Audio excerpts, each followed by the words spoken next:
Palestine and Israel. It's complicated. Well, at least that's what some people would like you to think. We've long been sold the narrative of a tit-for-tat skirmish of rockets, a real estate dispute, or even a centuries-old religious feud. There's so much more to the story of Palestine we all need to know. So, how did we get here? Let's take it back to the beginning. It starts with the end of a world war, Muslims fighting each other, and a promise made by the West only a century ago. So here's how the story begins. It's 1916, and the First World War is raging on. The Ottoman Empire is 617 years old at this point and is on the brink of collapse. The British and the French had promised the Arabs sovereignty and Arab leadership over the Arabian Peninsula and the Levant if they helped them defeat the Ottomans. And so the Arabs said, okay. And so they helped them defeat the Ottomans. Now I know what you're thinking.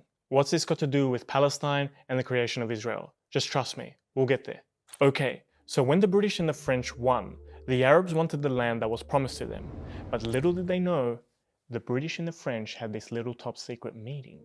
And in this top secret meeting, it was planned that the captured Ottoman province will be divided into areas of British and French control and influence. The British would receive Palestine, Jordan, and southern Iraq, while the French would control southeastern Turkey, northern Iraq, Syria, and Lebanon.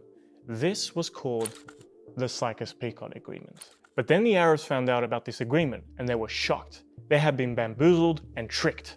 They thought that they were fighting a war in order to overthrow their non-Arab Muslim rulers, only to end up with, you guessed it, European colonial rulers instead. Anyway, that's a long story for another video.